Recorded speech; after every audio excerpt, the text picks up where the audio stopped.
चाणक्य मंडळ संलग्न कोर्स मधले फाउंडेशन कोर्स आणि या आजच्या झूम ऑनलाईन मीटिंग मध्ये सामील झालेले सर्व माझे तरुण मित्र मैत्रिणी सगळ्यांना विनय पत्रांचा नमस्कार. मी सध्या गुजरात हिम्मतनगर मध्ये आहे आणि तिथून तर तुमच्या सगळ्यांशी संवाद करतोय. खूप छान वाटतंय तुमच्याशी उद्योजकता या विषयावरती बोलण्याच्या दृष्टीने. मी एकदा आपल्या फाउंडेशन कोर्स मध्ये उद्योजकता हा विषय घेतलेला आहे, पण तो प्रत्यक्ष समोरासमोर घेतलाय. ऑनलाईन उद्योजकता हा विषय घेण्याचा पहिला अनुभव आहे. पण माझी अशी अपेक्षा की तुम्ही सगळ्यांनी खूप सावध राहावं, अलर्ट राहावं, कनेक्टेड राहावं आणि आपण जो अत्यंत आपल्या पिढीसाठी आवश्यक असा विषय आहे त्यावरती आज विचार करणार असल्यामुळे सगळ्यांनी अं, खूप रिसेप्टिव्ह अशा मूड मध्ये हा विषय ऐकावा अशी माझी सर्वांना सुरुवातीलाच विनंती. एक साधा सोपा प्रश्न. मनुष्य अर्थार्जन करतो, ती त्याची आवश्यकता असते. आपल्याकडे धर्मानी पण पैसे कमवणे त्याला वाईट म्हटलेलं नाही आहे कुठे. गरिबीचं खूप कौतुक करतायत, स्तुती करतायत असं नाही आहे कुठे. उलट आपल्याकडे धर्म, अर्थ, काम आणि मोक्ष हे चार पुरुषार्थ आहेत. या पुरुषार्थामध्ये जेवढा मोक्ष हा महत्वाचा पुरुषार्थ आहे, धर्म हा महत्वाचा पुरुषार्थ आहे, तेवढाच अर्थ म्हणजे पैसा हा सुद्धा पुरुषार्थ आहे. आणि त्या पैशाच्या आधारावरती आपल्या इच्छांची पूर्ती करणे म्हणजे कामना, तो सुद्धा पुरुषार्थ आहे. त्यामुळे आपल्या भारतीय धर्मामध्ये, चिंतनामध्ये, तत्वज्ञानामध्ये कुठेही पैसा कमवणे म्हणजे कमी प्रतीचा आहे, कमी दर्जाचा आहे असं नाही. काही लोकांची अशी धारणा की पैसा कमवणे, श्रीमंत होणे म्हणजे लुच्चाई करणे, फसवेगिरी करणे, काळा पैसा कमवणे, या सगळ्या धारणा अशा लोकांनी निर्माण केल्या की ज्यांना पैसा कमवता नाही. आणि त्यामुळे ही एक आवश्यकता आहे, तसाच हा एक पुरुषार्थ आहे. अशा दृष्टीने पैशाकडे पाहणं ही सगळ्यात पहिली गरज आहे. आपण जेव्हा उद्योजकतेचा विचार करतोय ना मित्रांनो, तेव्हा पैशाकडे पाहण्याचा आपला दृष्टिकोन ठीक करणं ही पहिली आवश्यकता. की पैसा कमवणे आणि खूप पैसा कमवणे हा पुरुषार्थ आहे, त्यात चूक काहीच नाही. ही पहिली आवश्यकता आहे. आणि त्यामुळे तुम्ही एखाद्या हॉटेल चालवणाऱ्या मनुष्याला विचारा, रस्त्याच्या बाजूचं हॉटेल आहे, भजे तळतोय, समोसे ठेवले, बटाटे वडे ठेवले, त्याला तुम्ही विचारा, का रे बाबा का समोसे विकतोस, का भजे तळून विकतोस, तर तो असा म्हणेल का की हो माझे मेथीचे भजे, माझे बटाट्याचे भजे लोकांना फार आवडतात म्हणून मी भजे विकतो? नाही. तो काय म्हणेल की समोसे भजे विकल्यामुळे मला पैसा मिळतो, त्या पैशातून माझा बेसनाचा, बटाट्याचा, कांद्याचा, तेलाचा खर्च वजा केला की मला प्रॉफिट मिळतो. त्या प्रॉफिट वरती माझ्या घरच्या चुलीवर भाकरी टाकली जाते, मुलांच्या शिक्षणाचा खर्च निघतो, औषधाचा आई वडिलांचा खर्च निघतो आणि म्हणून मी भजे समोसे विकतो. है ना? तुम्ही एखाद्या हेअर कटिंग सलून मध्ये जा, त्याला विचारा, का रे बाबा लोकांचे केस का कापतोस? तर तो काय उत्तर देईल? हो लोकांचे केस वाढतात, ते विचित्र दिसतात राक्षसासारखे, आणि म्हणून मग मी त्यांचे केस कापल्याने ते सुंदर दिसतात. असं उत्तर देईल का तू? नाही. तो म्हणेल मी लोकांचे केस कापतो, दरेक माणसाचे केस कापण्याबद्दल मला 100 ते 125 रुपये मिळतात, त्यातून माझं घर चालतं, माझं कुटुंब चालतं, आणि म्हणून मी लोकांचे केस कापतो. तुम्ही एखाद्या वकिलाला विचार की अरे बाबा हे दोन भाऊ इस्टेटीसाठी भांडतायत, तुझा काय संबंध? तू का कोर्टामध्ये जाऊन कायद्याची कलम त्या न्यायाधीशाला समजून सांगण्याचा, पटवण्याचा प्रयत्न करतोस? तू का सगळे पुरावे आणून न्यायालयामध्ये उपस्थित करतोस? तुझं काय या भांडणाशी देणं घेणं? वकील काय म्हणेल, माझं भांडणाशी शून्य पैशाचं देणं घेणं. आज हा माझा क्लायंट आला म्हणून मी त्याची केस लढतोय, जर तो माझा क्लायंट आला असता मी त्याची केस लढलो असतो. आज याच्याकडून लढतोय, त्याच्या विरुद्ध पुरावे गोळा करतोय. जर त्याच्याकडून लढलो असतो, याच्या विरुद्ध पुरावे गोळा केले असते. का? की वकिली हा माझा व्यवसाय आहे, यातून मी अर्थोपार्जन करतो. त्यामुळे अर्थोपार्जन हा कोणत्याही नोकरी किंवा व्यवसायाचा प्रथम उद्देश आहे. हे आपल्या डोक्यात कन्सेप्च्युअली क्लिअर असलं पाहिजे, तरच आपण या विषयात विचार करू शकतो की अर्थोपार्जन करणे हाच नोकरी किंवा व्यवसाय करण्याचा उद्देश आहे. मग त्याच्यामध्ये दुसरं पाऊल असं येतं की उद्योग म्हणजे नक्की काय? लहानपणी तुम्हाला तुमची आई म्हटली असेल, अरे कसले नसते उद्योग करतोय.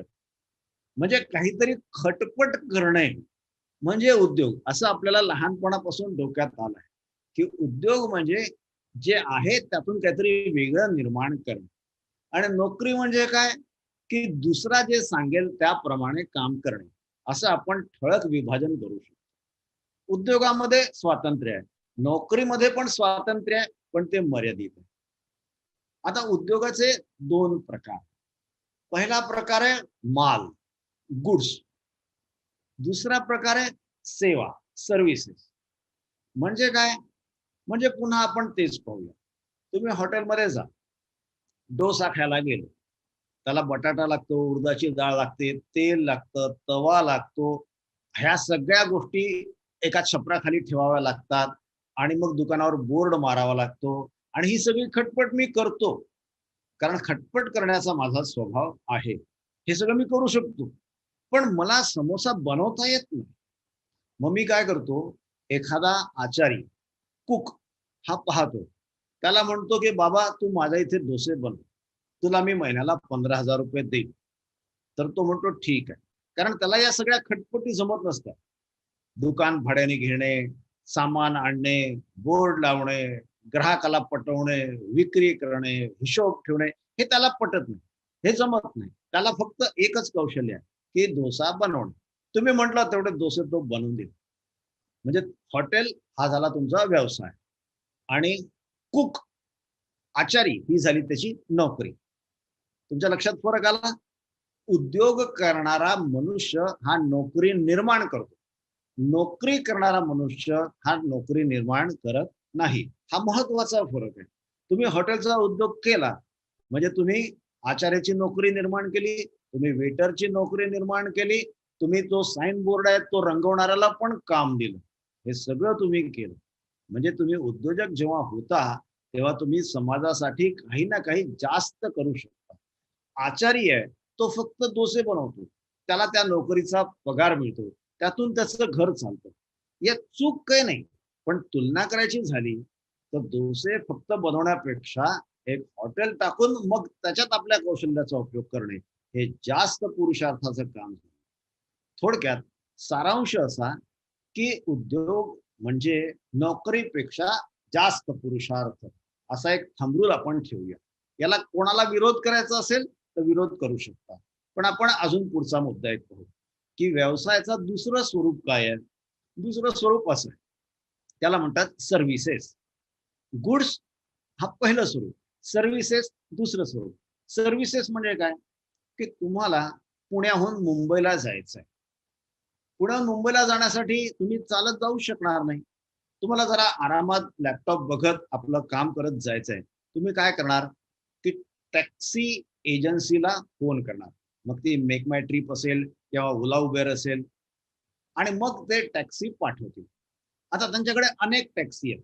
कोणती टॅक्सी कोल्हापूरला चालली, कोणती गोव्याला चालली आहे. मग त्यांच्याकडे एक टॅक्सी स्पेअर आहे, जी त्यांनी तुमच्यासाठी पाठवली. आणि मग त्या टॅक्सीमध्ये बसून तुम्ही पुण्याहून मुंबईला गेले. तुम्हाला हातात वस्तू अशी कोणतीच मिळाली नाही, पण तुम्हाला स्वतःला ट्रान्सपोर्टची सेवा मिळाली. मग ही ज्याने खटपट केली, ती खटपट करणारी ट्रॅव्हलिंग एजन्सी. त्यांच्याकडे अनेक टॅक्सी आहेत, त्यांच्याकडे अनेक ड्रायव्हर आहेत, त्यांची स्वतःची ॲप आहे, ग्राहकापर्यंत पोहोचण्याचं एक माध्यम आहे. त्या सगळ्यांच्यासाठी काम शोधून आणण्याची त्यांच्यात कुवत आहे. या सगळ्यांचे बिल आणि फायनान्शियल ॲडजस्टमेंट्स करण्याची त्यांची सिस्टम आहे. मग हा झाला उद्योग, ट्रान्सपोर्टेशनचा उद्योग. याला म्हणतात सर्व्हिस उद्योग, सेवा उद्योग. मग त्यांना आवश्यकता आहे ड्रायव्हर्सची. म्हणून त्या ड्रायव्हरला अपॉइंट करतात. त्याला महिन्याला 15,000 पगार देतात. तर ती झाली ड्रायव्हरची नोकरी. म्हणजे हॉटेलचा उद्योग, आचार्याची नोकरी. ट्रान्सपोर्टचा उद्योग, ड्रायव्हरची नोकरी. असा उद्योग आणि नोकरी याचा संबंध हा उद्योगातून निर्माण होते नोकरी. मग तो उद्योग सरकार करत असेल, तो उद्योग बँका करत असतील, तो उद्योग एखादा शेतकरी करत असेल, तो उद्योग एखादा व्यापारी करत असेल, त्यातून नोकऱ्या निर्माण होतात. आता विषय आजचा आहे उद्योजकता, उद्योग करण्याची मनोवृत्ती. हा विषय महत्वाचा आहे आणि हा विषय आपल्या समोर होतोय. तुम्ही कल्पना करा, की हा विषय गुजरातमध्ये ठेवला, किती लोक उत्सुकतेने ऐकतील. ते म्हणतील तुम्ही का नवीन सांगताय, पिढ्यानपिढ्या आम्ही धंदाच करतो. मारवाड्यांच्या समोर ठेवलं. ते म्हणतील आम्ही पिढ्यानपिढ्या धंदाच करतो, तुम्हाला काय सांगताय. तर महाराष्ट्रीयन तरुणांसमोर उद्योजकता हा विषय हा काही ना काही नवीन शिकण्याचा, नवीन उर्मी निर्माण करण्याचा असा विषय आहे. कारण की ती महाराष्ट्राची ओळख झाली, ती तुमची माझी पण ओळख झाली की महाराष्ट्रीयन माणसाला नोकरी हवी असते. नोकरीत त्याला सुरक्षा वाटते. गुजराती, पंजाबी, मारवाडी त्याला उद्योग हवा असतो. मी बरीच वर्ष गुजरातमध्ये होतो. नरेंद्रभाई मोदींची जी कम्युनिटी आहे त्याला म्हणतात घाची कम्युनिटी. घाची. आता या घाची कम्युनिटीमध्ये ज्याचा उद्योग नाही त्याला कोणी मुलगीच देत नाही. त्यामुळे उद्योगच करावा लागतो. आता तुम्हाला महाराष्ट्राच्या मानसिकतेमध्ये विचित्र वाटेल की महाराष्ट्रात कसं असतं की नोकरी असेल तर छोकरी मिळेल. पण या घाची कम्युनिटीमध्ये किंवा गुजराती समाजामध्ये काय म्हणतात, आणि धंदा करता फावतो नथी आणि શું છોકરી આપવાની. म्हणजे याला धंदा जमत नाही, हा संसार कसा काय करणार. ही मेंटॅलिटी मधला हा फरक आहे. मला अजून एका माझ्या मित्राने छान सांगितलं. तो म्हणला तुम्ही आपल्याकडच्या लग्नातले उखाणे ऐका. तर कसे असतात, आशीर्वादाची फुले वेचावी वाकून ना, आशीर्वादाची फुले वेचावी वाकून आणि शेखररावांचं नाव घेते सगळ्यांचा मान राखून. म्हणजे शेखर राव, नवऱ्याचं नाव काय घेतलं, शेखर राव. आता हाच उखाणा एखाद्या मारवाडी महिला बोलत असेल तर ती आपल्या नवऱ्याच्या मागे राव लावत नाही, शेठ लावते. शेठ मीन्स उद्योग, व्यवसाय, गादीवर बसणारा, गल्ल्यावर बसणारा, त्याला म्हणतात शेठ. तर ती नवऱ्याच्या नावामध्ये उखाण्यातच शेठ लावते. म्हणजे त्यांच्या रक्तात व्यवसाय. आपल्याकडे कसं आहे, आपल्याकडे थोडा रक्तामध्ये नोकरी असं असल्यामुळे हा विषय आपल्या समोर आला. पण मी तुम्हाला आणखी एक सांगतो, this topic is no more a matter of choice. This topic is no more a matter of luxury. This topic is no more a matter of hobby or liking or inclination. This topic, उद्योजकता, उद्योग, has become the demand of the hour, has become necessity. का आवश्यकता झालीये, ते त्याचं कारण असं आहे की उद्योजकतेशिवाय पर्याय नाहीये. सरकारी नोकऱ्या कमी होत आहेत कारण सरकारला लक्षात आलं की सरकारी नोकरीत जी आत्यंतिक सुरक्षितता आहे त्यामुळे माणसं आळशी होतात, इनइफेक्टिव्ह होतात आणि परफॉर्मन्स त्यांचा कमी कमी होत जातो, त्यांना जंग लागत जातो. 5 वर्ष सरकारी नोकरी केली की ती नोकरी जर सोडून दुसरी नोकरी कर म्हटलं, माणूस करू शकत नाही. मग सरकारने काय केलं, आपली बरीच कामं आउटसोर्स करायला सुरुवात केली आणि प्रायव्हेट पब्लिक पार्टनरशिप म्हणजे एक मल्टीनॅशनल कंपनी आणि एक सरकारचं डिपार्टमेंट असं कॉम्बिनेशन व्हायला लागलं. मग ती मल्टीनॅशनल कंपनी मुरवत ठेवत नाही, ती म्हणते काम नाही करत काढून टाका, काम नाही करत काढून टाका. सरकारी नोकऱ्या कमी होत आहेत, पहिली गोष्ट. दुसरी गोष्ट ऑटोमायझेशन. जेव्हा जेसीबी मशीन आलं, तुम्ही रस्त्याच्या बाजूला जेसीबी मशीन पाहिलं असेल, त्यावेळी काही लोकांनी आरडाओरडा केला कारण एक जेसीबी मशीन 100 मजुरांचं काम करायचं. एक जेसीबी मशीन आली, 100 मजूर बेकार होऊन. लोकांनी आरडाओरडा केला पण थांबवू शकले का, नाही. नया दौर नावाचा एक पिक्चर आहे बघा, जुना दिलीप कुमारचा पिक्चर. त्या नया दौर पिक्चर मध्ये असं दाखवलंय की घोडा गाडीवाले गावामध्ये असतात आणि एक तो सावकाराचा मुलगा टेम्पो घेऊन येतो आणि मग सगळे घोडागाडीवाले त्या टेम्पोवाल्याचा विरोध करतात आणि मग त्यांच्या दोघांमध्ये एक स्पर्धा होते, जशी लगान सिनेमात स्पर्धा होते ना तशी, की या डोंगराच्या कड्यावरून गावापर्यंत स्पर्धा, टेम्पो विरुद्ध घोडागाडी. आणि जी पहिले पोहोचेल ते गावात राहील, दुसऱ्याने निघून जायचं. मग सगळे गावातले लोक मिळून तो रस्ता ठीक करतात आणि त्यामध्ये मग दिलीप कुमारची घोडागाडी त्या विलनच्या टेम्पो समोर जिंकते, असा तो पिक्चर. पण म्हणून घोडागाड्या टिकल्या का, नाही. टेम्पो आला, कार आल्या, टॅक्सी बिझनेस झाला. हा आधुनिकतेचा ओघ कुठेही थांबत नाही, थांबवता येत नाही. पण त्याच्यामुळे नोकरीच्या नवीन संधी निर्माण होत असल्या तरी वर्तमान संधी कमी होत जातात, हे एक सत्य आहे. त्यामुळे हे दुसरं कारण आहे. आणि तिसरं कारण आहे machine learning. You will be surprise. तुम्ही युवाल नोआ हरारी नावाचा इस्रायलचा प्रोफेसर आहे, त्याचे व्हिडिओज बघा. त्याच्यामध्ये हाच मुद्दा आहे की आता आपण कार चालवतो, आपल्याला नसेल चालवायची तर टॅक्सी पण भाड्याने घेतो. मुंबईमध्ये काळ्या पिवळ्या टॅक्सी अनेक आहेत, पण गुगलच्या ऑफिसमध्ये ड्रायव्हरलेस कार आहे, ड्रोन विमान चालतो, पायलटलेस विमान चालू शकतो, पायलटलेस कार का नाही चालू शकतो. आणि त्याच्यामुळे मग human created error, human natural error ही संपूनच जाते. Machine is quite more perfect than human being. आणि त्यामुळे ऍक्सिडेंट सगळे शून्यावर येतील. दरवर्षी भारतामध्ये अक्षरशः हजारो लोक ऍक्सिडेंट मध्ये मरतात. हे सगळे शून्यावरती आले. थोडे अपवाद सोडून द्या, पण शून्य ऑलमोस्ट. किती छान. पण मग एवढे सगळे ड्रायव्हर जे बेकार झाले, त्यांना फक्त ड्रायव्हिंग येतं, त्यांना कोणत्या नोकऱ्या मिळतात? तुम्ही कल्पना करा, आज मुंबईमध्ये ती काळी पिवळी टॅक्सी, ते टॅक्सी, त्या सगळे ड्रायव्हर बेकार झाले, काय करतील? ओला उबेर सगळे ड्रायव्हर बेकार झाले, जातील कुठे? त्यामुळे उद्योजकता, what I want to stress is entrepreneurship is no more a hobby, no more a choice, no more luxury. It is the demand of the hour. तुम्हाला प्रत्येकाला, माझ्या पिढीपेक्षा जास्त संघर्ष तुम्हाला आहे. I am now 56. माझ्या वडिलांनी रिझर्व्ह बँकेचा इंटरव्ह्यू दिला.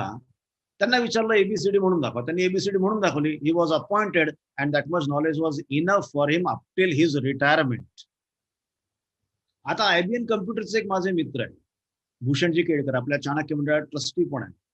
ते म्हणले, now we don't test the knowledge of our candidate who comes for an interview, we test his learning capacity, because what he knows today shall certainly become outdated in a matter of 2 years. आज त्याला जे कळतंय ते 2 वर्षात outdate होऊन जाणार. आणि म्हणून त्याला काय कळतंय, त्याला काय माहिती आहे, त्याचं नॉलेज किती आहे, that is immaterial for us. तो नवीन किती पटकन शिकू शकतो, जुना किती पटकन विसरू शकतो. That means learning, unlearning and relearning, how fast he can do. That is the criteria for selection of a candidate for us right now. तुम्हाला लक्षात येतं यावरनं? गुजराती माणूस कसा असतो, तो इंजिनिअरिंग शिकतच नाही. असं म्हणतात, गुजराती माणूस इंजिनिअरिंग शिकत नाही, गुजराती माणूस इंजिनिअरला नोकरीला ठेवतो. त्याला उद्योजकता असते, त्याला बुद्धीची आवश्यकता असते, त्याला इंजिनिअरिंगची आवश्यकता असते. तो म्हणतो इंजिनिअरला, ये माझ्याकडे, मी तुला पगार देतो. आपल्या शिक्षणाची एक प्रकारची करुणांतिका पण आहे की इंजिनियर झालेला माणूस स्वतःचं इंजिनिअरिंग फॅब्रिकेशन युनिट स्थापन करत नाही. तो स्थापन करणारा कोणतरी 10वी फेल असतो, त्याच्या हाताखाली इंजिनियर काम करत असतो. तुम्ही करसनभाई पटेल हे नाव ऐकलंय का? चॅटबॉक्स मध्ये टाईप करा बरं, करसनभाई पटेल हा गुजराती उद्योजक, याचा उद्योग व्यवसाय काय, टाईप करा. कोणाला आठवत असेल तर टाईप करा, मला चॅट बॉक्स पाहू द्या जरा एकदा. Karsanbhai Patel, I utter the name of a very famous entrepreneur from Gujarat. His product is very famous. You also might be using that product in your homes. Karsanbhai Patel कोणाला माहिती आहे का? टाईप करा, चॅट बॉक्स मध्ये टाईप करा, मला जरा पाहू दे किती जणांना करसनभाई पटेल हे नाव माहिती आहे.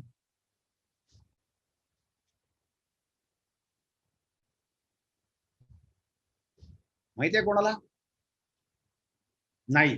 ठीक आहे, मी तुम्हाला एक ऍडव्हर्टाईज दाखवणार आहे. फक्त मला ते शेअर करण्याच्या दृष्टीने थोडा वेळ द्या. मी तुम्हाला एक ऍडव्हर्टाईज दाखवायची आहे, ती मला जरा पाहू द्या.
दिसलं बरोबर तुम्हाला? मला फक्त ते कन्फर्म करून द्या, because I am sharing for the first time. दिसला ना बरोबर? यशस्वी दिसला ना बरोबर तुला? Okay fine. तर निरमा ज्यांनी स्थापन केली ते करसनभाई पटेल, हा गुजरातमधला एक माणूस, गावाकडला शेतकऱ्यासारखा माणूस, पण BSc झाला आणि त्यांनी आपलं केमिस्ट्रीचं नॉलेज वापरून पिवळ्या रंगाचं भुरक्यासारखं पावडर तयार केलं आणि आपल्या सायकलवरती मागच्या कॅरियरवरती ती अशी कॅरियर असं ओढायचं. तुम्ही पाहिलं असेल जुन्या काळी सायकलला मागे कॅरियर असायचं, त्याचा असा तो आकडा ओढला की त्याच्यावरती पिशवी ठेवली की ती पकडली जाते. त्याच्यातून तो गावी गावी जायचा आणि आपल्या निरमा पावडरचे साबणाचे पुढे पॅकेट विकायचं. आता करता करता करता लोकांना ते आवडायला लागलं पावडर आणि ते उपयोगी वाटायला लागलं आणि ते स्वस्तामध्ये मिळायचं आणि त्यांनी काउंटर चॅलेंज उभं केलं कोणासमोर? रिन कंपनी समोर. रिन म्हणजे ती निळी साबण असायची आणि ती पूर्ण भारतामध्ये हिंदुस्थान लिव्हरने निर्माण केलेली रिन भरपूर विकली जायची. पण त्या ऍडव्हर्टाईज मध्ये पाहिलं असेल की वही अगर सफेदी सस्ते साबुन में मिले तो वही कोई वो क्यों ले, वो म्हणजे ती निळी साबण म्हणजे रिन.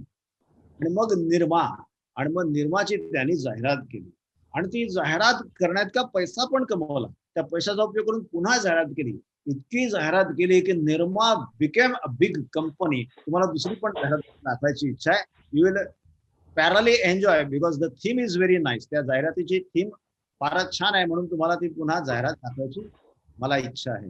मला वाटतं तुम्हाला जाहिरात चांगली दिसू शकते. जर काही दिसायला प्रॉब्लेम असेल तर मला कळवा.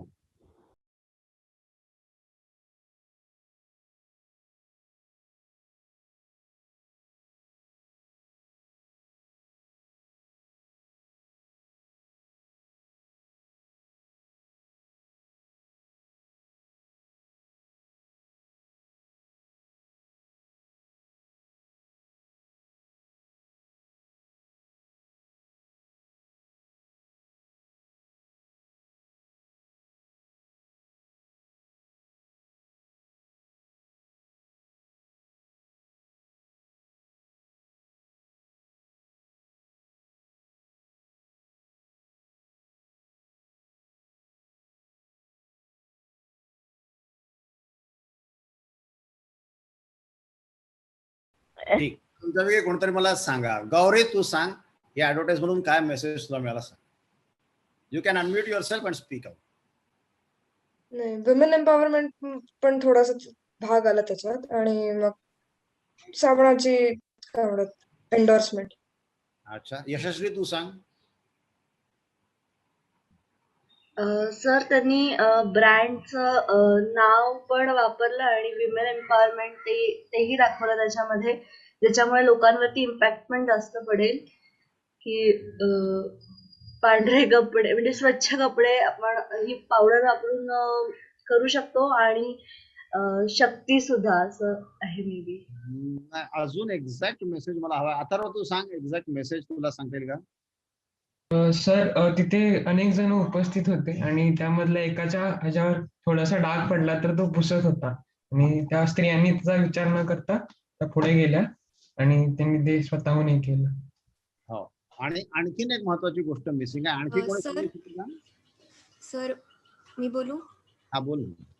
तिथे मला असं जाणवलं की तिथे बाकीचे सगळे सूट वगैरे घालून होते कॉर्पोरेट वाले. सो ते स्वतःच्या कपड्यांबाबतीत विचार वगैरे करत होते की नको जायला त्याच्यात उगीचच मदत कशाला करायची, आपले कपडे कशाला वाईट म्हणजे खराब करून घ्यायचे.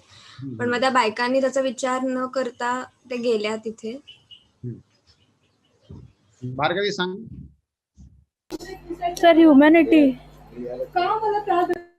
म्हणजे ती अँब्युलन्स होती, हे तुमच्या लक्षात येतंय का? त्याच्यामध्ये कोणतरी रुग्ण आहे, त्याला लवकरात लवकर पोहोचवायचं हॉस्पिटलला आणि लोक बघ्याची भूमिका घेतात. एक जण फोटो पण काढतोय. Did you observe all this things? This is also part of entrepreneurship, की तुम्ही एका नजरेत काय काय गोष्टी कॅच करता. तर त्याच्यामध्ये हा सुद्धा एक मुद्दा आहे ना, की बाकी लोक पाहतात, कोणतरी फोटो काढतोय, लोक अनकन्सर्न्ड आहे. चिखलाची जास्त, कपड्याची जास्त चिंता करतायत. निर्मा काय म्हणतो, कपड्याची चिंता नका करू, सेवा करा, आवश्यकता तिथे जाऊन जा, कपडे आम्ही धुवून काढू, तुमचे चांगले स्वस्त साबण आहे आमचा. ज्यांना पछाडत दिली किंवा त्यांना अंतर्मुख केलं किंवा ज्यांना स्वतःची स्ट्रॅटेजी रिडिझाईन करायला मजबूर केलं, ते रिनची पण एक आपण जाहिरात बघूया. ती पण छान आहे आणि मग तुम्हाला मी पुढचं सांगेन, ती बघू आपण.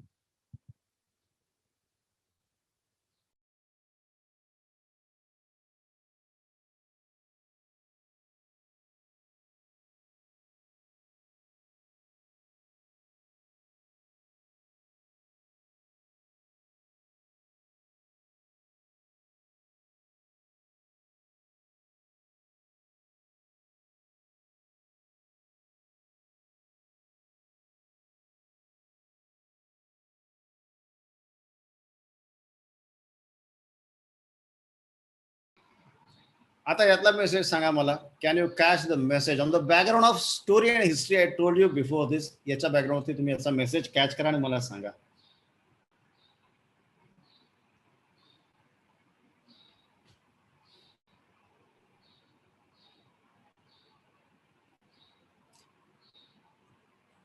कोणी पण सांगा.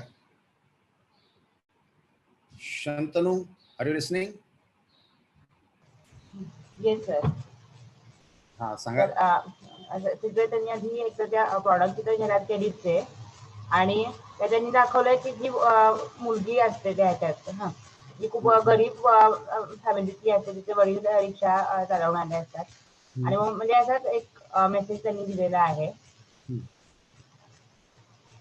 याच्यामध्ये एक बघा काय झालं की निर्माने स्वस्त साबण विकायला तयार केली, सुरुवात केली आणि त्यामुळे खूप चॅलेंज झालं की तीच सफेदी, तीच स्वच्छता अगर स्वस्त्या साबणात मिळत असेल तर मग कोणी महाग का घ्यायचं.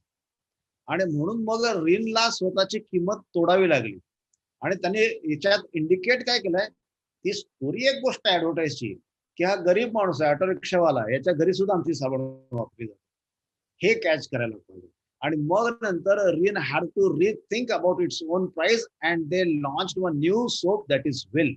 ही स्टोरी मी तुम्हाला का सांगितली की तुम्हाला उद्योग जगत म्हणजे गुबगुबीत गादी पाथरली आणि त्याच्यावरती मांडी घालून बसायचंय असं नाहीये. It is a challenge, and for young people challenge is life.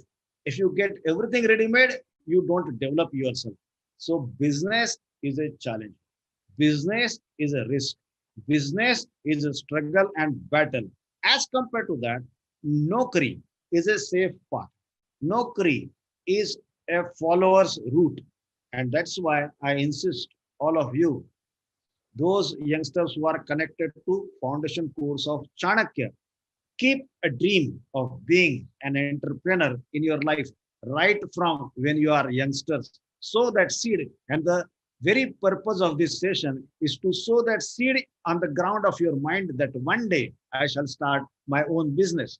Okay, UPSC, MPSC, that kind of career can be your ambition. There is nothing wrong in it, but have this mindset that whatever shall I do in my life, I shall be a person of taking up challenges. I shall be a person who shall always fight for the glorious cause. हे लक्षात असू द्या. आता पुन्हा एकदा मन मोकळं करून आपण एक गोष्ट करूया. चॅट बॉक्समध्ये तुम्ही टाईप करायचंय, पहिल्यांदा लिहा नोकरी करण्यात फायदा काय, काय काय फायदे आहेत. कोणतंही शो बिझनेस करू नका. तुमच्या मनात जे आहे मोकळेपणाने लिहा, कारण नोकरी करणं हे काही कमी दर्जाचं आहे असं माझं इथे प्रस्थापन करण्याचा उद्देश नाही. I am here to explain what is meaning of entrepreneurship. उद्योजकता म्हणजे काय हे समजावून सांगणार. त्यात कोणतंही कमी दर्जाचं जास्त दर्जाचं असं काय नाही आहे. Despite all my discourse you can just insist that you shall be an employ. That is your choice. There is nothing wrong in it. तर मला सांगा, फिक्स्ड सॅलरी, पुन्हा टाईप करा. Stable income, okay Gauri are right. lesser security of job, fine. Nikki, okay, fine. Okay, security of job, ठीक. And Nikki, you are right, security of job. Low risk, Gauri, you are right. We do not have pressure of payments. Okay, Shrungi, you are right. Anki type kara. There are 60 listeners. I want everybody of you to type. We do not have. I could not read it. Less responsibility, fine. Experience. What is that experience, Nikki? What is that experience? You need this experience, okay? You need to have experience of your specific field, okay? Pension you get, fine. Okay, pension is also one of the criteria. Very good. Yes, you are right, pension. Anyone else want to contribute? Less challenge, Atharva, fine. You have to live life. ना देवाने जीवन दिलंय, सुखाने जगा ना. कशाला खटपटी करताय? काय कोण शेवटी इथे परमनंट आहे का? आहे तेवढं पैसे कमवले पोटापुरते, बाकी आपल्याला आपल्या कला साहित्य विज्ञान याच्यात वेळ घालवा. There is nothing wrong. बरं, मला तर दुसरं सांगा. See the another part of the story. नोकरी करण्यामध्ये तोटे काय आहेत मला सांगा. What are the demerits of an employment? I mean, working somewhere, serving somewhere as an employee, what are the demerits? Stagnation, okay? Being bounded, good. Limited exposure, less control, good. Now you are thinking in right direction. And comparison has to be there always. For choice you need comparison, less control. Okay, Shardul, fine. Cannot use your new ideas with Yashasvi, you are correct. Cannot use your new, you are constrained to work in a particular manner. You are not open minded, you are not allowed to be open minded. Okay, fine. आता दुसरं त्याचा पक्ष पाहूया. उद्योग मी स्वतः सुरू केला, तर त्याच्यामध्ये पहिले फायदे पाहू की स्वतःचा उद्योग करण्यामध्ये फायदे काय आहे. आता लिहा, तुम्ही टाईप करा, लेट मी रीड यू. उद्योग करण्यामध्ये फायदे काय. शेवटी ultimately we are our own boss. Very good. Shruti, you are very correct. We are our own boss. When we have an enterprise, an industry, a workshop, complete control. Gauri, you are right. Complete control. Freedom of choice. Okay.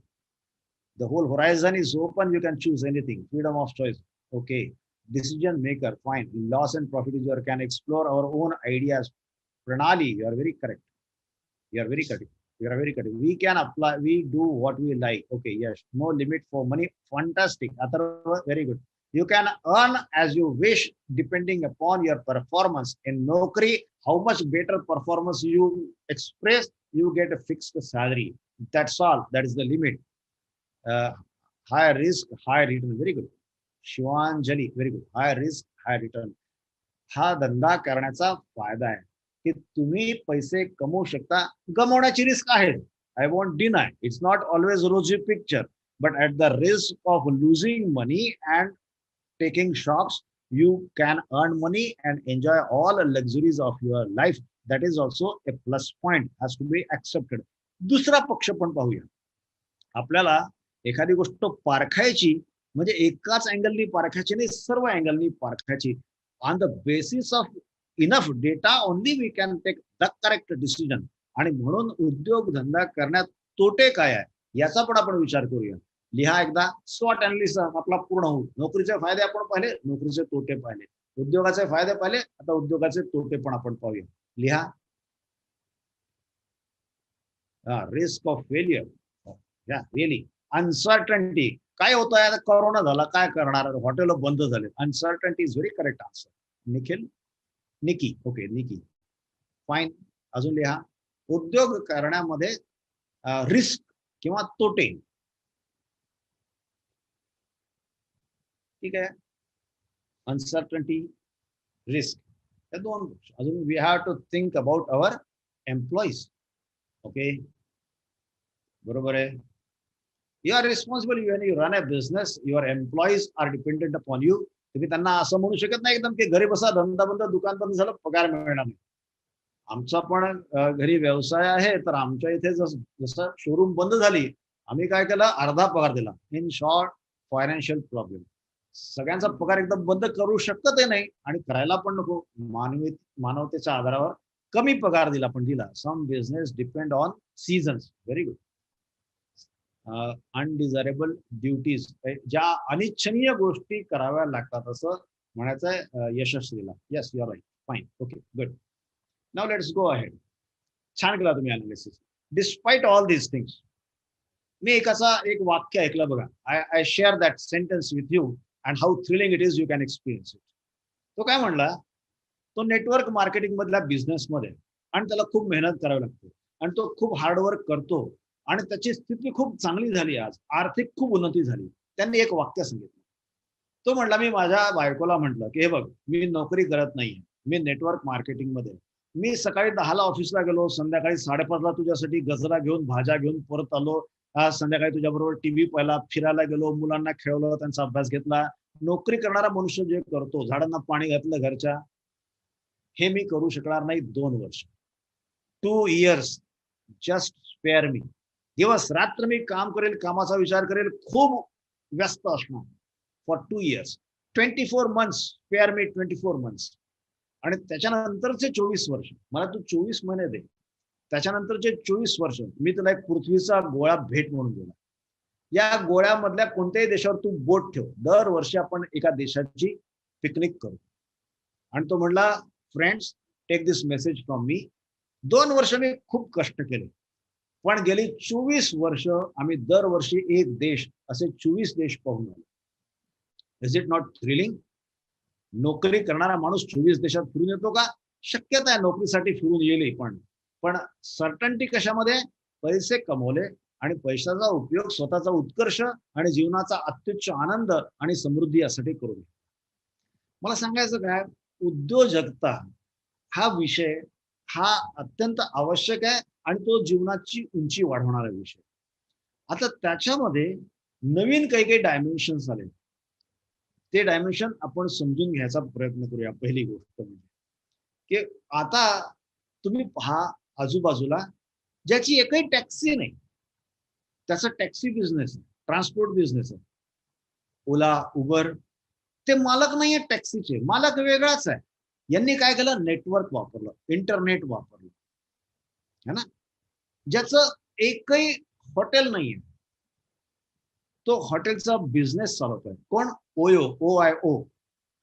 या एक 23-24 वर्षाचा असताना रितेश अग्रवालच्या डोक्यात हा विचार आला की hotel म्हणजे पैसे, कमीत कमी 3,000 3,500 रुपयाची एक खोली, गरीब मध्यमवर्गीय माणसं आहे आणि हॉटेल्स पण आहेत, पण त्यांना माहित नाही ती कुठे आहे. त्यांना माहित नाही तिथपर्यंत रूम आहे की नाही, अवेलेबल आहे की नाही. जर एक हॉटेलात जाऊन हे शोधणं पण त्रासाचं आहे की रूम आहे की नाही. इंटरनेटवरती कळलं तर तो त्या रूमवर जाऊ शकेल. जर 1,000 रुपयाच्या आसपास AC असलेली, टीव्ही असलेली, स्वच्छता असलेली, स्वागतशीलता असलेली खोली जर तुम्हाला मिळाली तर त्याला खूप मोठा ग्राहक वर्ग उपलब्ध आहे. त्यांनी ऍप डेव्हलप केली, ओयो. हॉटेलवाल्यांना भेटला, तुम्हाला कस्टमर पाहिजे का? मी तुम्हाला कस्टमर देतो, तुम्ही मला कमिशन द्या. त्यानं सुरुवात केली, हळूहळू वाढत गेला. आज भारत देशात नाही, भारताच्या बाहेर सुद्धा लाखो रूम, ज्याचे ओनर हे नाही आहेत पण त्याची वहिवट हे करतात, ओयो रूम्स. मी सुद्धा अहमदाबादला गेलो, दिल्लीला गेलो, मी पाहतो माझ्या ओयो ऍप मध्ये की कोणतं हॉटेल आहे, त्याचे चार्जेस काय आहे, आणि without paying a single rupee I can book my room. त्या हॉटेलला कंपल्सरी असतं ती रूम ठेवणं माझ्यासाठी. आणि जर तिथे माझ्याशी चांगला व्यवहार नाही झाला, स्वच्छता नसेल, अव्यवस्था असेल, उर्मटपणे कोणी वागला, I can lodge a complaint on OYO and OYO certainly takes action. ओयोचं स्वतःचं काही हॉटेल नाही. मला म्हणायचं काय, I am emphasising on changing dimension of the business that without having that knowledge also. ज्याच्याकडे एकही डॉक्टर नाही, तो हॉस्पिटल्स रन करतो, chain of hospitals are there. Business is a different thing, medical treatment is a different thing. We can couple both of this things. आणखीन एक मजेदार business सुरू झाला, तुम्ही सगळ्यांनी त्याचा उपयोग केला असेल, मला तुम्हाला ते सुद्धा एकदा शेअर करायचं पुन्हा एकदा. तो बिझनेस कोणता? जेवण ऑर्डर करायचं. मग अशी तुम्ही उबेर इट्सची जाहिरात पाहिली. उबेर इट्सची जाहिरात त्यांनी निर्माच्या जाहिरातीवरती डॉट कॉपी टू कॉपी केली होती आणि त्याला मेसेज तो द्यायचा होता की 1990ची जाहिरात, म्हणजे 1990च्या रेट्स मध्ये तुम्हाला आम्ही खाणं पोहोचवतोय, है ना. लक्षात आलं तुम्हाला ट्रिक? तर झोमॅटो, स्विगी, उबेर इट्स, की तुम्हाला जेवण हवंय हॉटेलचं, घरी बनवण्याचा कंटाळा किंवा हॉटेलची चव आज जेवायची, पण तिकडे नाही जायचं कारण तिकडे इतरही लोक असतात, त्यांचे गप्पा चालू असतात, त्यांचं हसणं खिदळणं चालू असतं. तिकडे टीव्ही पाहायला मिळत नाही आम्हाला, आम्हाला आवडीचं चॅनल टीव्ही चालू असेल तरी त्यात चालू नसतं. आम्हाला आरामात पाय लांब करून टीव्ही पाहता पाहता जेवण जेवायचं हॉटेलमधलं. Okay, no problem, you order on us, we get it for you. Swiggy, Zomato, है ना. आता ही पण सर्व्हिस एक आली, ठीक आहे. लॉकडाऊनमुळे ती थोडी जरा व्यवस्था कोसळल्यासारखी झाली, but forget lockdown, it will be over in matter of months. तर हा सुद्धा एक नवीन टाईपचा बिझनेस आहे. मी तुम्हाला कुठे आकर्षित करतोय की नवीन नवीन एव्हेन्यूज काय ओपन आहे. And I want you to do a brainstorming after some time that what new ideas you can find out and contribute something in this business world. But before that, just focus on Zomato. त्यांनी जाहिरात कशी केली? लोकांना जे जेवायला हवंय, खायला हवंय ते त्यांना घरी पोहोचवून देऊ आम्ही. हळूहळू इतकी दादागिरी झाली त्यांची की हॉटेलवाल्यांना त्यांनी सांगितलं की तुमचे कुकिंग किचन वेगळे करा.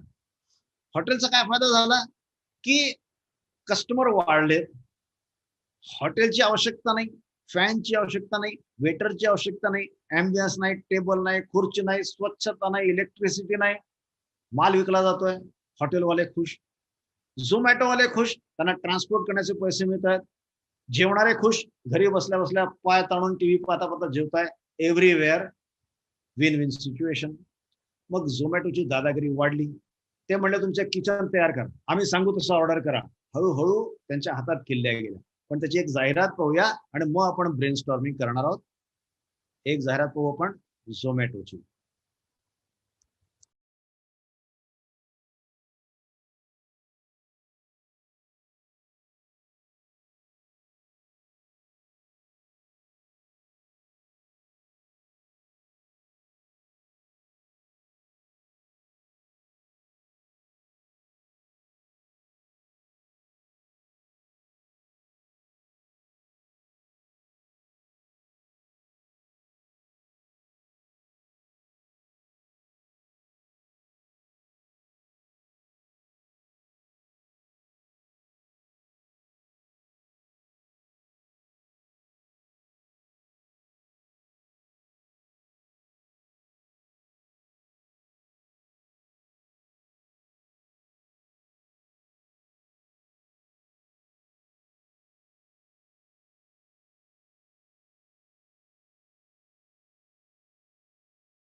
लक्षात आलंय का? नवीन पिढीला अपील करताय, कारण की झोमॅटोवरती जुने लोक फार मागवणार नाही, पण त्याला आयडिया की नवीन लोक मागवतील तर त्यांना अपील कसं करायचं.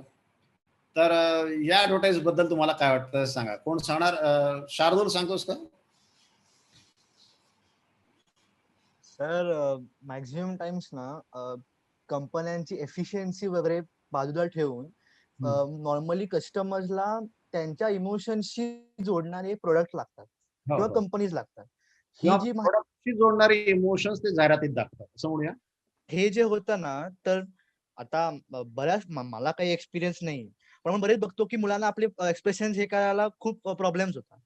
तर हा एक पर्स्पेक्टिव्ह देणं, म्हणजे ह्याचं कोणी रिअल लाईफ मध्ये करणार नाही, तरी पण आम्हाला एवढ्या फिलिंगला अपील केलं किंवा आम्ही अजून कोणती वेगळी गोष्ट इकडून सांगू शकतो, ओनली ऑन दॅट बेसिस काही यंगस्टर्स झोमॅटोकडे जातील हे मागवायला, हो. आपले फूड प्रोडक्ट्स मागवायला. काय आहे की आपली जी सर्व्हिस आहे ना, ती लोकांपर्यंत पोहोचवायची, ती इफेक्टिव्हली पोहोचवायला पाहिजे, ती त्यांना अपील पण व्हायला पाहिजे. मग त्यांचा कस्टमर क्लास कोणता, तो पकडायचा. मग त्या कस्टमर क्लासच्या भावना कोणत्या असतात, त्या भावना पकडायच्या आणि मग त्या भावनांना टच करणारा अशा प्रकारची जाहिरात करायची. शेवटी बिझनेस करायचा म्हणजे तुम्हाला कस्टमर पाहिजे ना. तुम्ही काय किती दर्जाचं प्रोड्यूस केलं, that is not business. Selling is business. त्यामुळे you have to focus on selling what you have produced, or rather you have to produce the things which are saleable. तर त्या दृष्टिकोनातून अजून एक जाहिरात पहा. कदाचित पहिली पण असेल, but eight you will enjoy the advertise again.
आणि कसं वाटतं असं छान फुलपाखरू उडल्यासारखं, आप बस रिश्ते बनाइए बाकी हम पर छोड़ दीजिए.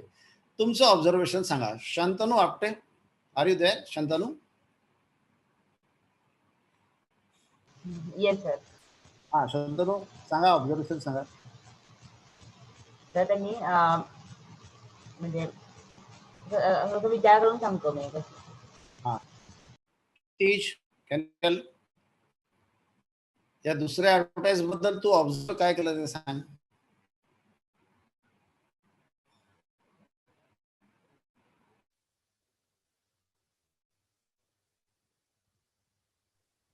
हॅलो क्षितिज, ठीक आहे.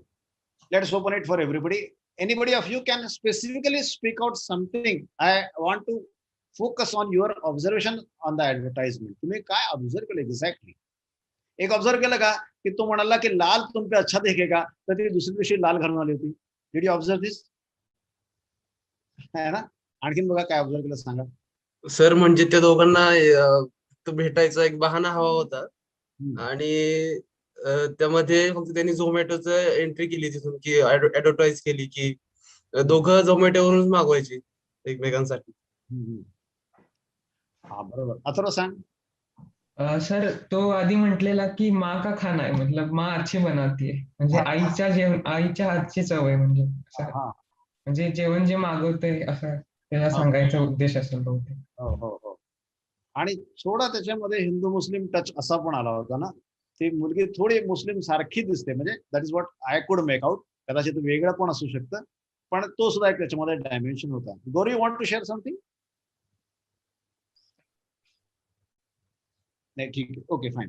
आता तुम्ही मला सांगा की हा सगळा जो डायमेन्शनल चेंज आलेला आहे, माझ्या वडिलांना मी जेव्हा पहिल्यांदा ओलाने घेऊन गेलो नागपूरला, जयप्रकाश नगर ते शंकरनगर, 90 रुपयाचं बिल झालं. तर वडील आश्चर्याने चकित झाले. अरे म्हटलं, ऑटो रिक्षा 1,600 घेतो, हा कारने आपण आलो, एसी मध्ये आलोय, 90 रुपये कसं परवडतं?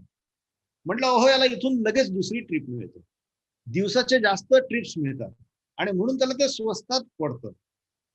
त्या पिढीला माहितच नाही, अशी कल्पनाच नाही. नंतर मग एकदा मी माझी पोस्टपेड टॅक्सीचं मी अकाउंट बुक केलं होतं आणि त्याच्यामुळे पुन्हा एकदा वडिलांना घेऊन मी घरी आलो आणि दार उघडलं टॅक्सीचं आणि टॅक्सीतून बाहेर आलो, वडील पण बाहेर आले. तर पैसे देण्याचं काही कारण नाही, कारण की पोस्टपेड टॅक्सी होती. माझे वडील म्हणले, अरे तुझा काही मित्र होता का? म्हटलं नाही, मित्र नव्हता. मित्र कसं काय असणार, तो पोस्टपेड आहे, ते पैसे तेवढं क्रेडिट मला ओला देते आणि ते 5,000 रुपयापर्यंत मी टॅक्सी वापरू शकतो, नंतर मी ते पैसे देतो. त्या पिढीला माहितीच नाही, मोबाईल पैसे ट्रान्सफर माहित नाही, अशा टॅक्सी अवेलेबल असतात, त्यांना मागवता येऊ शकतं माहित नाही. पण तुमच्या पिढीला हे तुमच्या तरुणपणापासून माहिती आहे.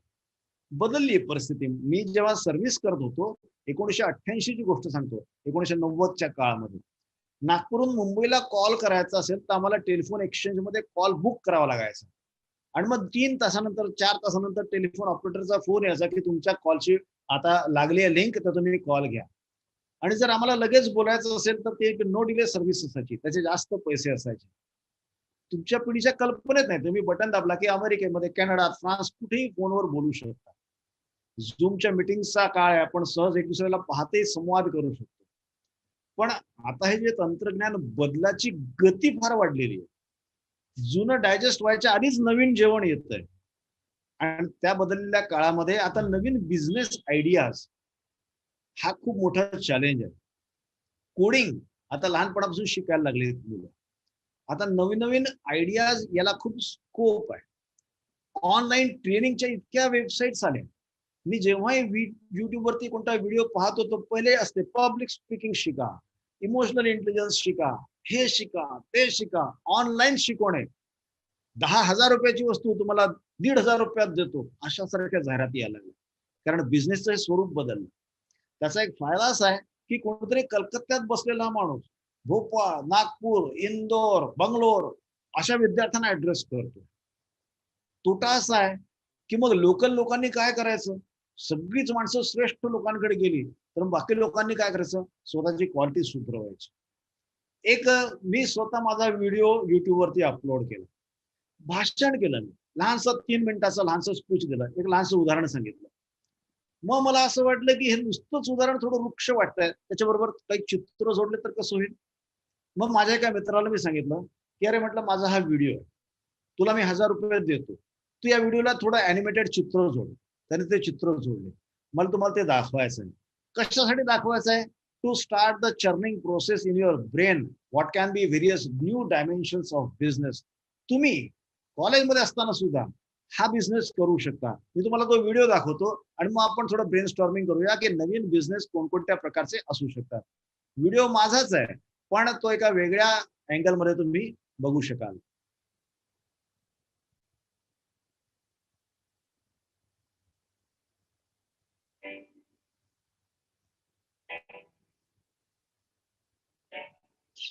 There are two dimensions of any branch of knowledge: theory and practice.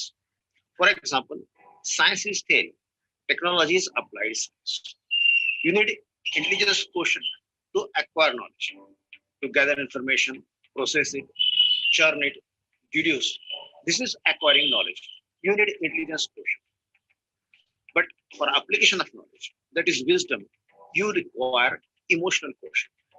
And emotional quotient is important than intelligence quotient because the acquired knowledge can be utilized by applying emotional quotient. And emotional quotient can be improved at any age, while intelligence quotient gets stagnant after a certain age. It so happened, a retired military officer started mingling with civilians. Once he was invited to a party, and he was a bit apprehensive to go because women also were invited in the party. And he had no experience of conversing with ladies. One of his friends gave simple tips. He said, it is quite easy. Talk to them about their family, children, their marriage, and they enthusiastically reply, and you will become a very gregarious person in the party. Coincidentally, while having dinner, on his both sides, he had two beautiful ladies. He muttered his courage, looked towards left, and asked the question, Madam, are you married? Coyly, the young lady replied, no, sir. Oh, then do you have children? And she was angry. She turned her face. The man couldn't figure out what happened. But he was a man from military. He wouldn't give up so easily. So he turned right and asked, but this time he changed the sequence. He asked, Madam, do you have children? Yes, an elder son and a younger daughter. Fine. But madam, are you married? And she turned her face. She thought, what a characterless person he is. Well dressed, but talks nonsense. Rubbish. She didn't talk at all. The man was confused. He couldn't figure out what went wrong. The sequence went wrong. Knowledge was acquired, but wisdom was not applied. Emotional intelligence was not applied. It is important to have intelligence quotient because it helps you to acquire knowledge, but it is more important to have emotional quotient for applying the knowledge for your benefit and changing the application according to requirements. And the good news is, emotional quotient can be improved by techniques. The techniques are taught in our workshops.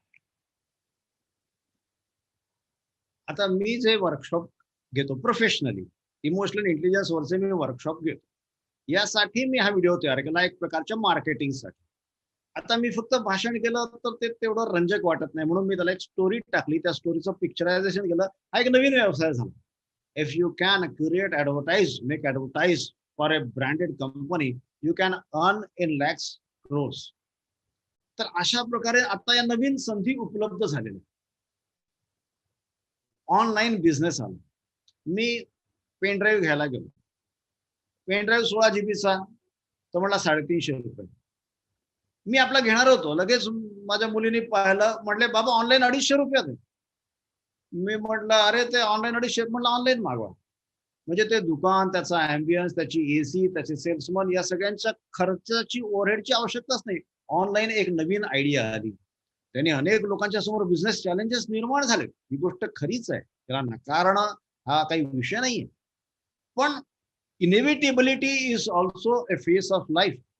Unavoidable things are unavoidable. You have just to accept it or get perished. तर त्यामुळे आता नवनवीन dimensions हे बिझनेसचे आहे. हा माझा video ज्यांनी मला असा कलरफुल करून दिला त्याला मी त्याची कॉस्ट दिली.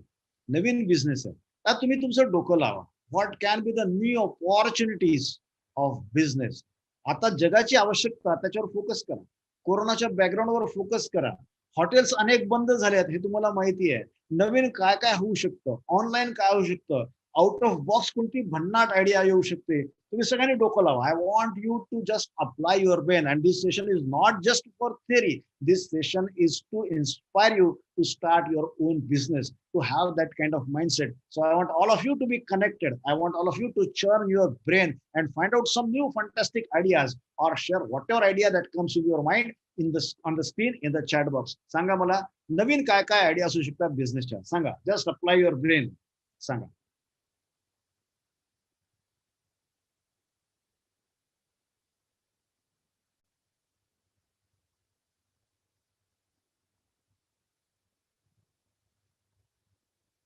नवीन बिझनेसच्या काय काय आयडियाज असू शकतात. Though you are not yet of the age of starting business but you can always think drone home delivery. Drone म्हणजे काय? Drone home delivery. अच्छा, ड्रोन म्हणजे ड्रोन विमानातून घरी वस्तू पोहोचवणे. Good. Okay, fine, good, fantastic.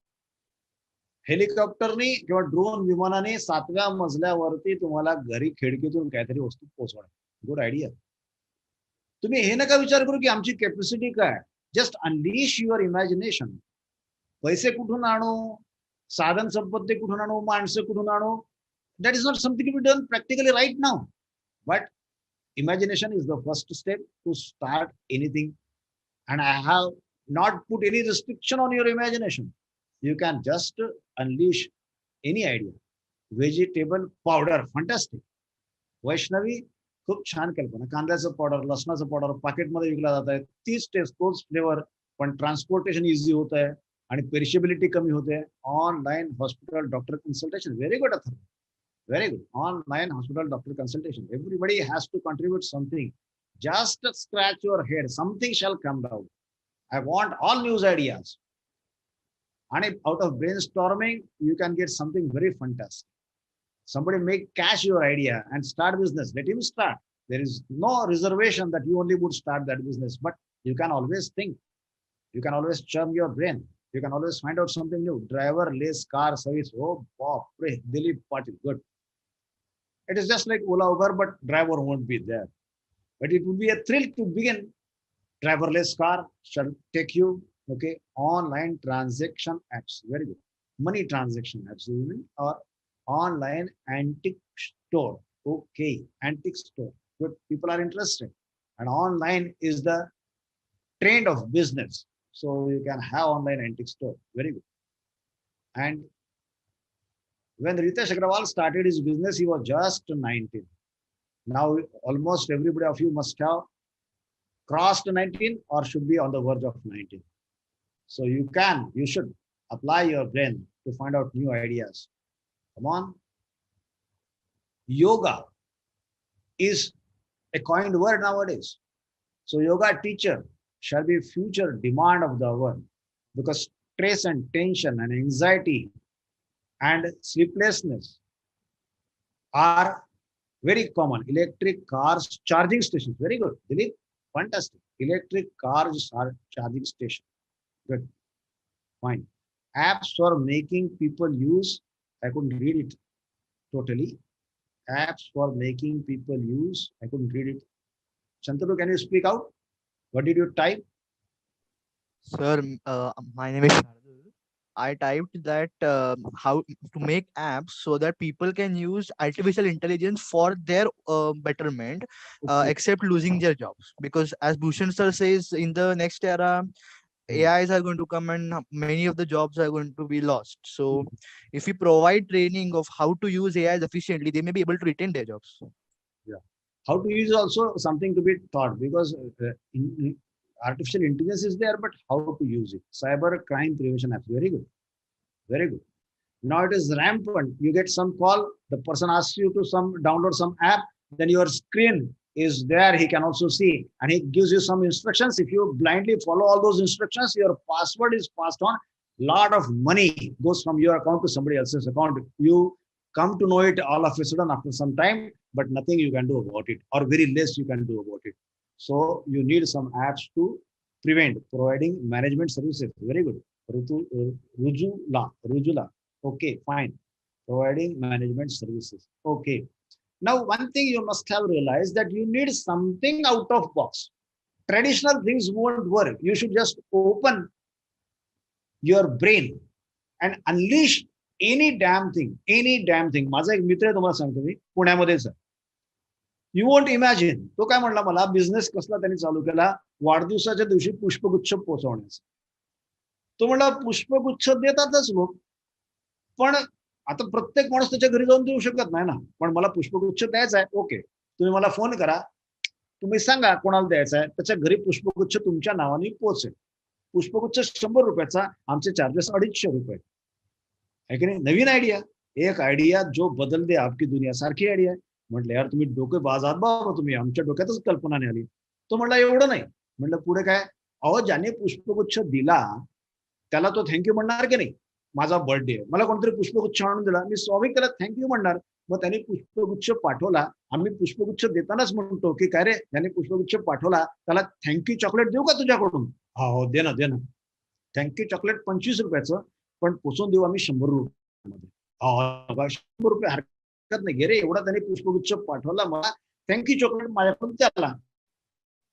आता त्या पुष्पगुच्छ पैसे घ्यायला जायचंच आहे, म्हणजे मला काही वेगळं ट्रॅव्हलिंग एक्सपेंडिचर नाहीच आहे, पण त्यात मला पुन्हा थँक्यू चॉकलेटचे पुन्हा.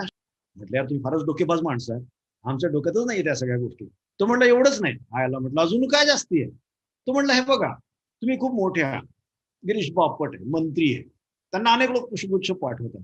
कोणी मोठा बिल्डर आहे, अनेक लोक पुष्पगुच्छ पाठवतात. सामाजिक नेता आहे, अनेक लोक पाठवतात. लायन्स क्लबचा अध्यक्ष आहे, अनेक लोक पाठवतात. त्यांचा आम्ही कॉन्टॅक्ट करतो की हे पुष्पगुच्छ म्हणजे काय, खोली भरून गेली, गर्दी झाली, आता हे पुष्पगुच्छ काय करायचे. तुम्हाला काय करू. कचऱ्यात नाही टाकायचे, चांगले आहेत. मग कसं करू. असं करा की हा 100 रुपयाचा पुष्पगुच्छ आहे ना, हा मला 10 रुपयात द्या.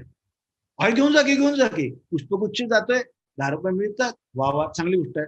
तुम्ही काय करता, आम्ही तो 100 रुपयाचा पुष्पगुच्छ 25 रुपयात विकतो. लोक घेतात पुन्हा विकत, ती मार्जिन मिळते. अरे बापरे, एकच वस्तू 2 वेळा विकतोय हा माणूस, है ना. डोकं लावलं की लोक काय काय कल्पना करतात, तुम्हाला जरा आयडिया येईल. त्याच्यामध्ये काय टाईप केलंय बघा चॅट बॉक्स मध्ये, 2 wheelers taxi service.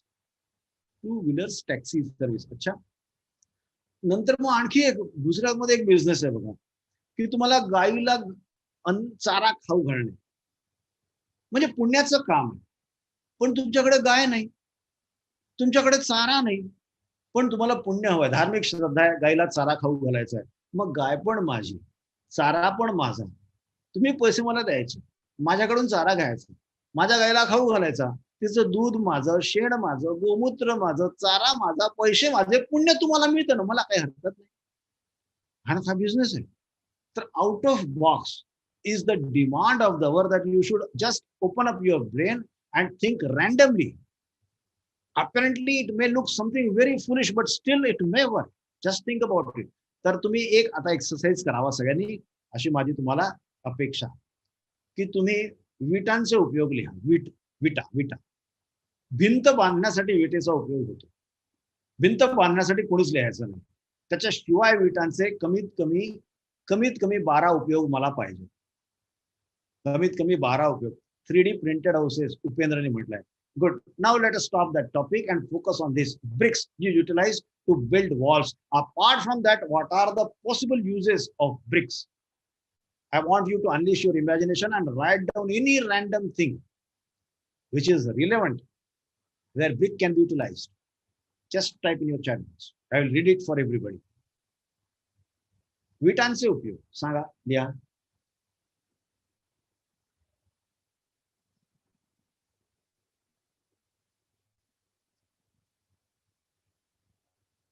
Building houses ते झालं रे Upendra. I want everything apart from construction for making big चूल. अच्छा, हा चूल हा नवीन उपयोग चालेल. Atharva you are right. त्याच्याशिवाय सांगा, दगडफेक करायला. Stump for cricket, it's also very good thinking. Vaishnavi you are right, stump for cricket, good. अजून सांगा.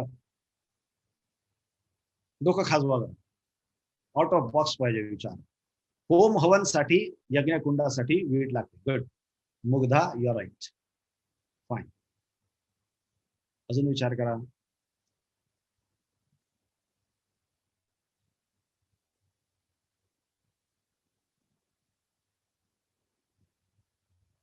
हा, वेट लिफ्टिंग. गुड.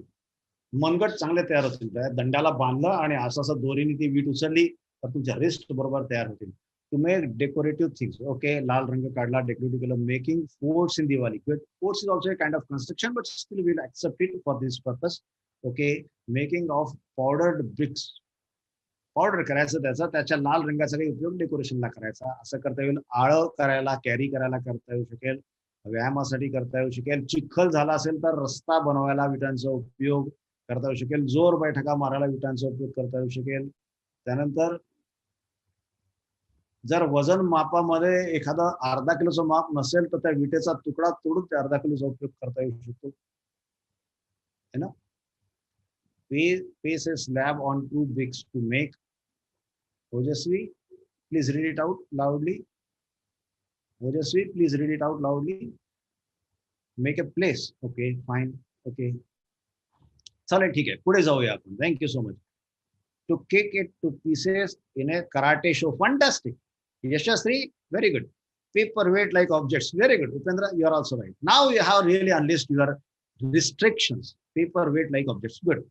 चालेल. आता पुढे जाऊया. एक गोष्ट नक्की एक आहे पक्की, की तुम्हाला बिझनेस करायचा असेल तर थोडा दे धडक बेधडक स्वभाव पाहिजे. जपून जपून चालणारा, फुंकून फिंकून पिणारा, याचं कसं होईल त्याचं कसं होईल, ते तर नको रे बाबा, ते मला नाही जमणार, असं नाही. You be bold, take decision, come what may. काय होणार आहे? You came empty handed. Whatever happens is ultimately your profit. Whatever happens in your life is ultimately your profit because you came with nothing. Then why worry so much? थोडं bold व्हा. तुम्हाला मी एक गमतीदार clip दाखवतो. तुम्हाला वाटेल की अरे यार खरंच बोल्ड व्हायला पाहिजे. I share A clip with you. You would certainly enjoy. थोडा बोल्डनेस पाहिजे. तुम्हाला नक्की वाटेल की हा छान तुम्ही व्हिडिओ दाखवला मला आणि मजा पण येईल. बघा.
Please take it in right sense. मी बिझनेसच्या बाबतीत बोलतोय. Boldness is just a message that I want to give you through this advertisement. Don't go much deeper in that. But boldness is something you need to start something adventurous. तर business करायचा असेल तर थोडं boldness पाहिजे तुम्हाला.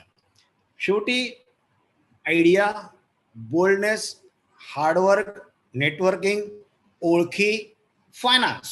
Ultimately, finance you can raise through bank, through finance agencies.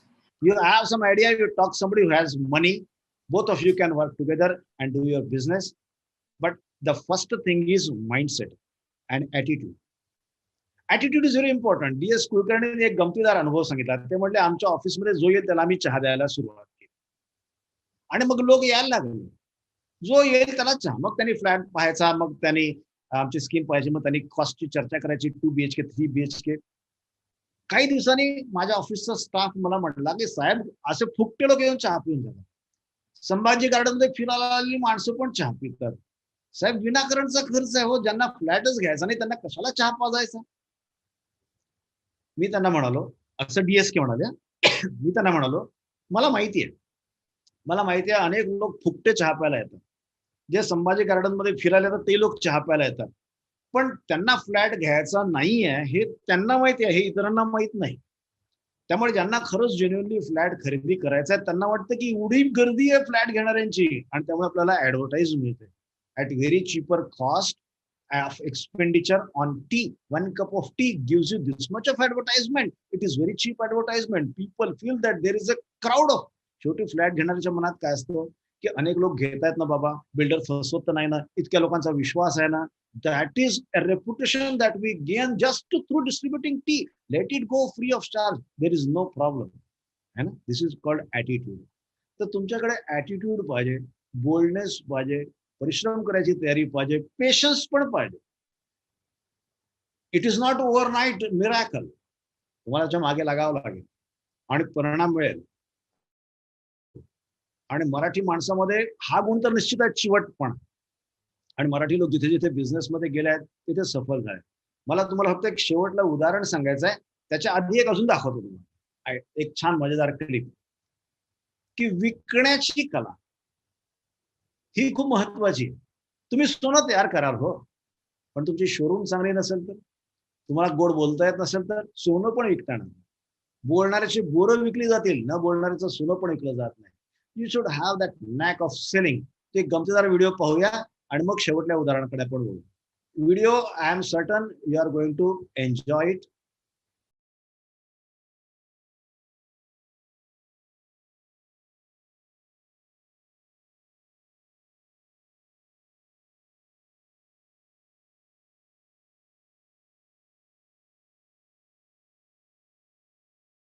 Correctly catch the message in right sense.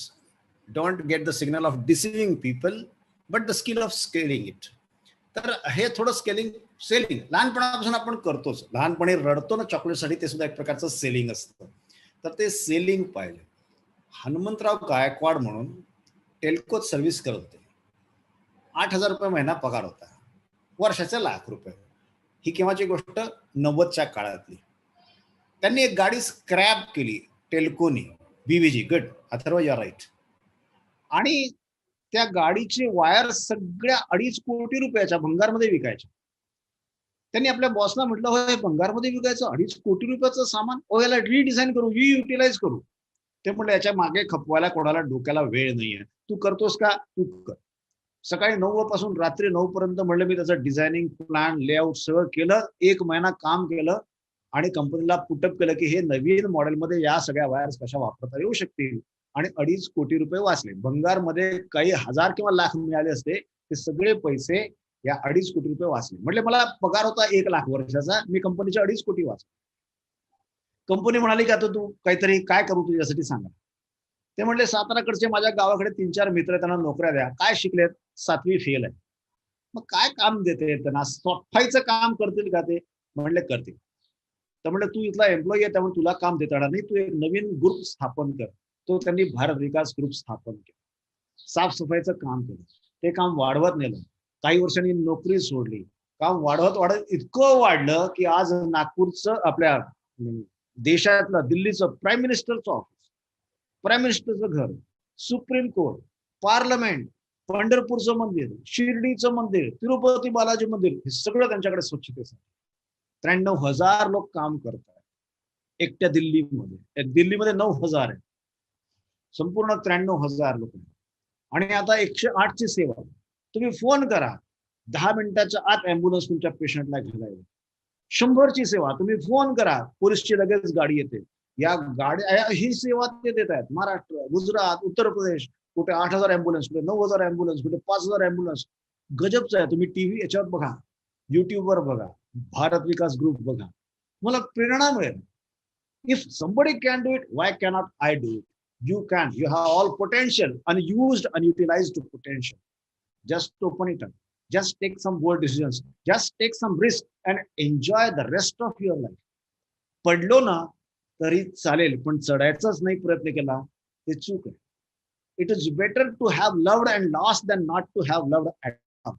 प्रयत्न करा, टाका त्याच्यात पाऊल, बघू काय होणार आहे. You can empty handed. Whatever happens here is on its side. Just mark my words. Start. Okay, कोणाला काही विचारायचं का आपल्याला शेवटले 2 minute? How did you feel about the session? I want your feedback. Session कसं वाटलं त्याचाही फीडबॅक हवा आहे. आणि प्रश्न काय असेल तर तो पण मला तुम्ही पर्सनली पण विचारू शकता. Even after the session you can contact me. You can get my contact number from Renuka. How did you feel about the session? I want your feedback immediately. After that, we have to Chan, Atharva, thank you. Amazing. Okay, Gauri, fun and inspiring. Fine. Thank you. Sir. Very good. Thank you. Super Chan.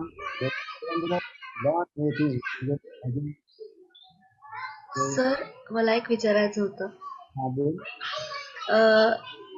मला खूप दिवसापासून असं वाटतंय की उपजीविका हा जो मराठीतला शब्द आहे, उपजीविका म्हणजे आपल्या जीवनासाठी आपण पैसे जे कमवतो त्याला उपजीविका असं म्हणतो असं मला वाटतं. तर तो जो उपजीविका शब्द आहे त्यातला हे सब म्हणून येतं का? म्हणजे जर उपजीविका असेल तर मुख्य जीविका काही असते का असं मला विचारायचं. काय वापरू मराठी माणसं बघा असे शब्दांचा हे काढतात, पण चांगली गोष्ट आहे. उपजीविका ही मुख्यला उप असं नाहीये, ते उपवास असं म्हणतो ना आपण, उपवास. तर उपवास म्हणजे मुख्य काही वास असतो का? नाही. तर उप म्हणजे निकट असा अर्थ त्याचा येतो, निकट. तर उपवास, वास म्हणजे राहणे कोणाच्या जवळ? ईश्वराच्या जवळ. आणि म्हणून ते तो जो लागला त्याला म्हणतात उपसर्ग. पहिले लागतो त्याला म्हणतात उपसर्ग, शेवटी लागतो त्याला म्हणतात प्रत्यय. तर उपवास म्हणजे उपसर्ग. उपसर्ग मध्ये उपचा अर्थ जवळ जाणे. तर उपजीविका म्हणजे जीविकेच्या जवळ जाणे.